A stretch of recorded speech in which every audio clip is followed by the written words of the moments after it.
Rick Ciotti from Slicks and the other company where I sell the materials, the Paint Spot. So either Slicks or the Paint Spot, right? What I'm going to do right now, and then I'll get to showing you how to set up a gun and let the gun tell you where it wants to play. You guys that are painters, or anybody that's ever read the instructions on paint or primer or clear or anything, it's common for the manufacturers to recommend 8 to 10 pounds PSI at the air cap. That's just a baseline, and nobody really explains what that is. Well, the air cap's up here. I mean, this is an apparatus that I've got to be able to show you what that is down here. But otherwise, the normal air cap that's up here, what is 8 to 10 pounds there if you've got a gauge down here, right? So this is an air cap regulator. It's about 500 bucks. Because I sell the same type of guns over and over and over again, I only believe in one type of gun, and this is it. This is a Charlie Hutton version of an LPH 400, by the way. I ponied up the money and I bought the air cap regulator, okay? What I can tell you is this is a diaphragm regulator, not to be confused with a cheater valve or a restrictor. You need this. You have to have a diaphragm regulator. This particular one is one that we actually found. It's American made. It's a Wilkerson regulator. What I've got here is a 3/8 ID hose. That's important too because this is an HVLP, high volume, low pressure. You don't want to trade off CFM for pressure. So this allows the CFM to come through the hose. I've also got a high volume fitting right here, high flow fitting. Whenever you have something here on the bottom of your gun, you want to make sure that if your gun's equipped with a built-in regulator, that that's full. It's got to stay completely open. If you don't have it completely open, it'll start fighting with the incoming air from the regulator. It'll restrict it. So make sure that that's full. Use a diaphragm regulator. That's what it is. Okay, so we're going to teach you how to, or if you've got an Iwata, I got to suspect that a Supernova's along the same lines. I don't sell a lot of Supernovas. I prefer the LPH 400. But I've used this trick on the Supernovas and it works perfect. So we're going to find out what 8 to 10 pounds at the air cap is. Now, let me put my cheaters on here. This particular gauge has been used quite a bit and it no longer goes to 0 like it should. It's like stuck on 35. But for what we're doing, you can see that there's a 10-pound swing right there from 35 to 45, right? Yep. So I'm getting 10 pounds of air pressure out right now. What is that on the gauge here? You can see that that's right about 1920. So what that's telling you, if I reduced it down a little bit, it would go down over here to 8 pounds. So that swing, I can tell you that 8 to 10 pounds at the air cap on a diaphragm regulator is 19 to 21 pounds. That's correct. That's by the book. That's where you should be. And I realize there's a lot of you guys out there listening to it and saying, that sounds about right. That's not the way to properly set up a gun. Remember, these are high volume, low pressure. It should just whisper. So that's where you're going to get optimal results.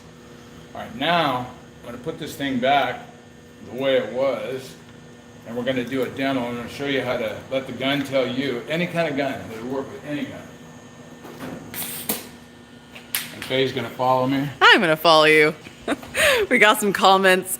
Some people like your shirt, some people don't like your shirt. Well, to the people that like it, that's great. For the people that don't like it, you might want to change your channel. Hey, this is my channel. Oh, that's her channel. It's about to be your channel later, though. Change my channel, don't change Faye. Okay, so now we put the regular air cap on there. Yep. And if you guys aren't familiar with this, this is actually an LVX air cap. That's the one I recommend. This is a 1.3 fluid tip on here. That's what you want for painting cars. Don't really care what everybody else does. Bigger is not better. 1.3 fluid tip with a waterborne air cap. And the reason that this is good is because they pulled out all the stops when water-based paint came out. Nobody knew what to expect from different companies' waterborne paint. So they designed this air cap like they used to design all the stuff back in the 60s and the 70s. They just made an air cap where anything that was coming out of the gun was atomized and went on the car evenly. So they pulled out all the stops and went backwards in time. If you put this air cap on this gun, you can paint anything. And although I've got plenty of guns around here, I only use one gun. Sealer, never put primer in this gun, base coat and clear coat. Complete candy paint jobs to single stage, lacquer, whatever. I do it all with this gun. All right, so let's load this up and I'll show you a little trick.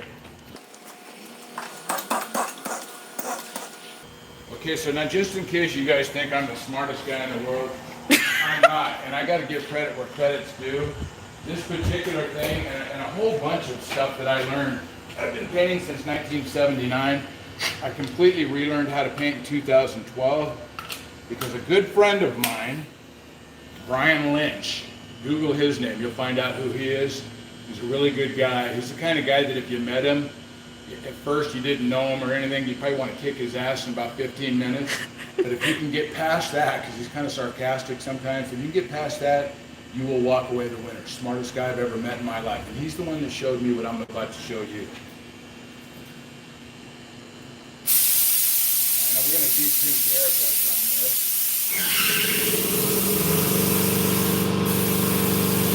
Okay, well first of all, full fan is where you want to be. And you can do that by dialing the fan in where there's no fan. And then when you get to just full fan, that's where you want to be with the gun. Now, every gun has only got so much fan, but if you continue to screw this thing out past the point where it's giving you the full fan, you can build space in this cavity in here and it will cavitate, so it'll give you an erratic paint job while you're painting. So you want to be just at full fan, okay? Now, if you guys can see the spray coming out of here, as I decrease the air pressure, you can see the paint is just dripping out the edge, right? Yep.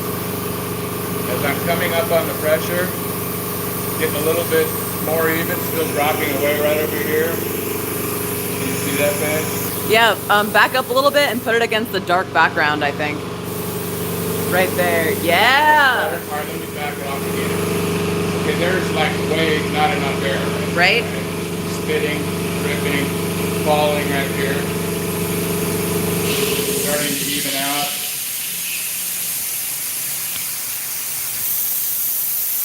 Now right about there, it's producing a fan that's controllable. All right, you can see it right about here. It's consistent to right about here, and then it starts dropping off a little bit. Yeah. Well, right there, that's the distance away from the cars that this gun wants to be. That's telling you gun distance, so you don't need to go by these generic rules out there. That's where this gun wants to be, right? Now, let's see, that's probably minimum air pressure.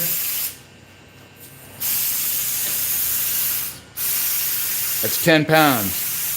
So this gun is actually starting to behave at 10 pounds. So I know we did the air cap thing on there and it was 8 to 10 pounds, it's 19 to 21 pounds. But this particular gun, it could vary between gun models. It's actually, you can go down to 10 pounds on this thing and produce pretty good work. And the glory about stuff like this is you're actually going to be painting the car instead of everything around it. You're going to use a lot less materials. The flow on the clear coat is going to be a lot more, it's going to flow longer. You're going to use less material to get it to flow longer. So that's where you want to be with that. Now, we're going to go the other way and see where it starts to split the fan and break off.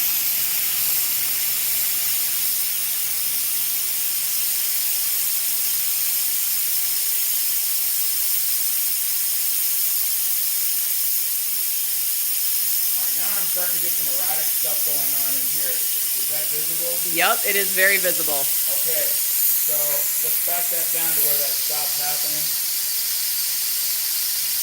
Get a little bit more under control there.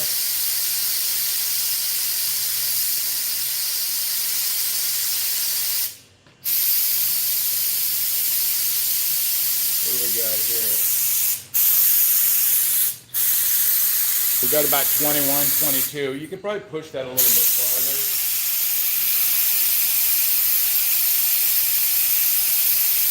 I see it bouncing around a little bit now. So what's that? Okay, well that's 25, 26. That's 25 or 26 pounds. So this gun is telling you that it'll start playing at 10 pounds. You're losing at about 25 or 26 pounds. You can see we're being at 19 to 21 pounds. We're probably right where we want to be. You don't want to be too far off. A lot of people say stuff like, I use 30 pounds or I use 40 or whatever, 25 or something. I guess you can learn how to paint with any kind of equipment, but you're pushing it. Your consistency is going to go to hell in a handbasket. So what you got now is you've got the explanation of what 8 to 10 pounds gear is. You've got the established gun distance on this thing right here. You've got the range that you can spray cars with. And now you're going to explain something about this. Now I know I'm using an HVLP, this particular one's a Charlie Hutton edition. This could be a siphon thing now. Doesn't matter. German, Japanese, American, old, new, HVLP, standard, whatever. It doesn't matter. What I just showed you will work on any gun. As far as fluid, I didn't really touch on that. My own particular style. I backed out the fluid adjuster and start screwing it in with my finger pulled all the way back on the trigger. When I can feel it stopping against it, I come in about a half a turn. I personally paint with a full trigger. I'll compensate on the fly. I can speed up, I can pull the trigger halfway or whatever. That's just personal preference. I don't advise that you guys start off that way. There's adjustments on here for a reason. Go ahead and use them. After you get comfortable, and if you paint as much different stuff as I have to paint, it's just something that works for me. See you soon, guys. We'll do another tip.